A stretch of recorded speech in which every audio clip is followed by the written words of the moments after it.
do like a 3-to-1 on the chlorine.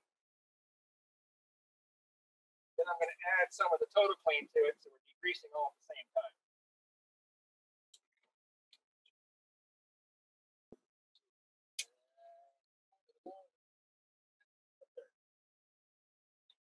So you got measuring cups out here, guys. I always like to tell people, do as I say, not as I do. Kind of eyeball on this. When you get ready to start mixing the sealers, I would recommend not eyeballing. Actually, measure your cups, 4 cups to 1 cup, so you keep your mix ratio consistent.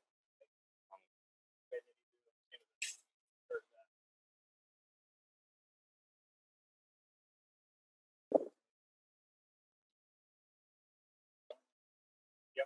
These are the only ones you can ever mix. There's no acid in this. The chlorine and acid don't mix. We go to the Total Prep second.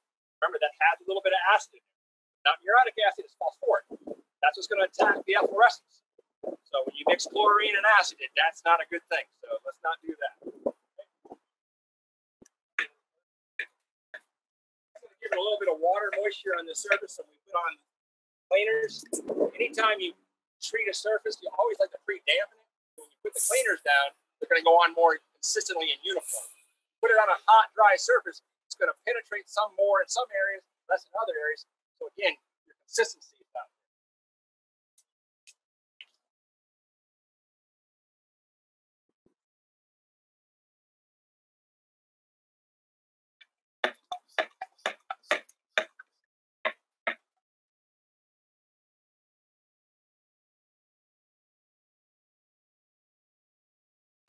Remember, the other thing you want to do when you clean, always like to put the water down pretty dampen first to get consistency, and I'll see if you're hitting it with a broom, because the cleaner sometimes needs a little bit of elbow grease. Imagine washing your car. You wash your car, it don't come clean until you put the sponge and the elbow to it. So wax on, wax off.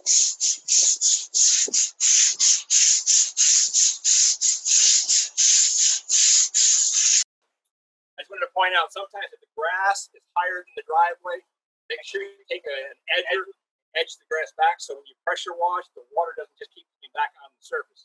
Again, your prep is 99.9% of the success. So if the water keeps coming back onto the surface, along that edge, it's not going to be clean. So in this case, we got rocks that are about level with the surface. So our water should just dissipate properly. But remember, driveway, sometimes that grass is higher than the substrate. Make sure you give you a little gutter area. Make a little trench. We're going to finish scrubbing.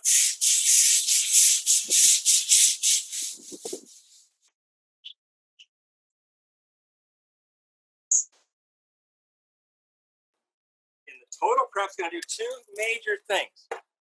It's going to deep clean these pavers, so it's going to get down there deep. And the second thing is going to take out the contaminants. So if it's efflorescence, rust stains, anything that's deep into those pavers is going to help pull out. A lot of times it's just from the production of the paver. You get all that chalk dust from the coloration of the paver. So it's going to deep condition, deep clean them. Something I didn't mention before.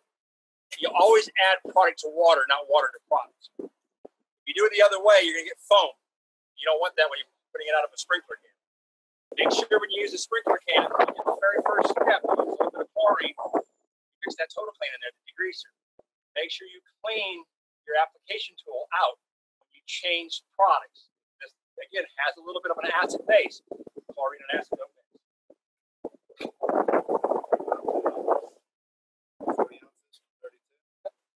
So you've got 32 ounces of water. I'm going to add 8 ounces of product. See, no foam. We're just going to do a little area over here right now so you can kind of see the fizzling and bubbling.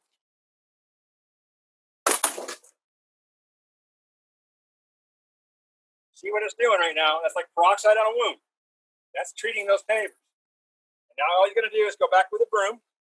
I got it. And it's just going to work it in.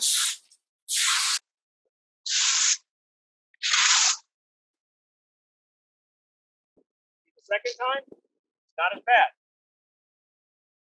Treated it fairly well. Another trick when you're doing efflorescence cleaning, also very important, not just to do part of the job. Do it all, or don't do it at all. Because again, what I said is doing 2 things. It's deep cleaning, pulling out deep into that paver, getting in there. When it does that, it's going to make that sealer receive into the surface deeper. So if you only do half a driveway or just the edges, because that's all you see, then that's going to end up causing you the sealer to be darker in some areas and lighter than the other areas. So when you do all your treatments, do them consistent, do it all the way from start to finish. All right, makes sense, guys? And it neutralizes, again, rinses down with water. And I would pressure wash it, but I'm going to use a little bit of water right now. You get a hose, I'll hose it down.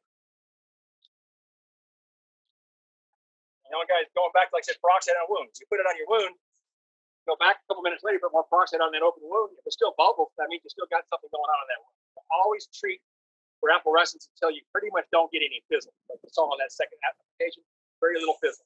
Then pressure wash it. Now you're ready to sand and then seal. I say about 5 to 10 minutes, then start pressure washing. That gives it a chance to do what it needs to do. And then when you pressure wash, again, make sure that your edges will allow water to get off. And make sure when you do pressure wash, you pressure wash thoroughly. Especially when you got thin pavers over top of concrete. Remember, there's a slab underneath there. You got chemicals that are going to underneath the paver.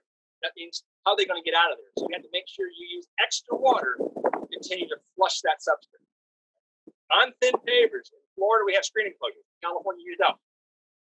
Thin pavers in Florida, they're next to the screen track. So that water cannot jump over the track. So it's like a little swimming pool inside itself.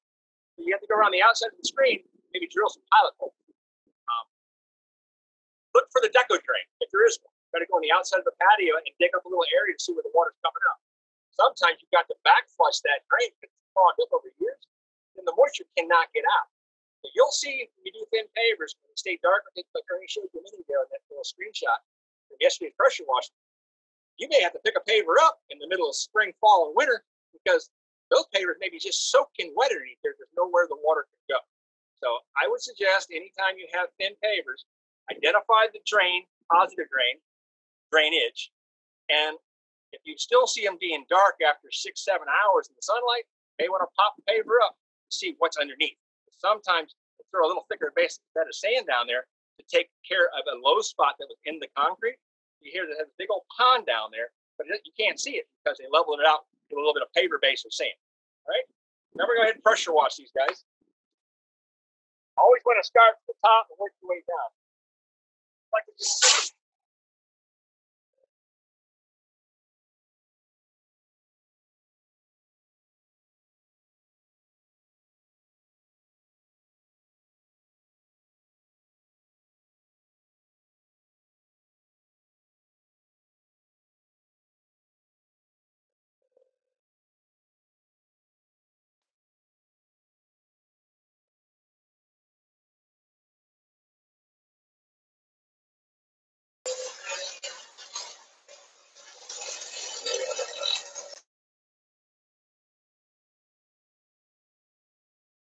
All right, went ahead and hit it with the surface cleaner. Now he's going to come back with a regular pressure wand. Probably use like a 40 degree. And just kind of flush it all down to make sure we have none more of this foamy residue that's left. At that point, we're going to be ready to start applying our sand. One thing I will tell you guys, in the field, you pressure washing guys have got a lot of equipment, a lot of good equipment.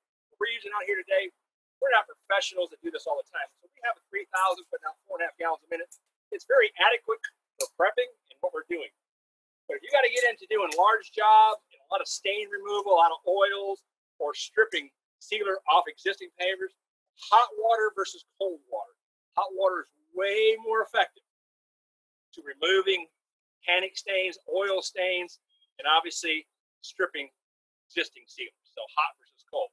And you guys that are watching right now that have a hot water machine, you know exactly what I'm talking about. And I've seen some of these guys that got recovery systems putting out 8 gallons a minute. That is really incredible machinery. But if you're going to do this in front of a Publix plaza, a shopping center, you got to have the right equipment.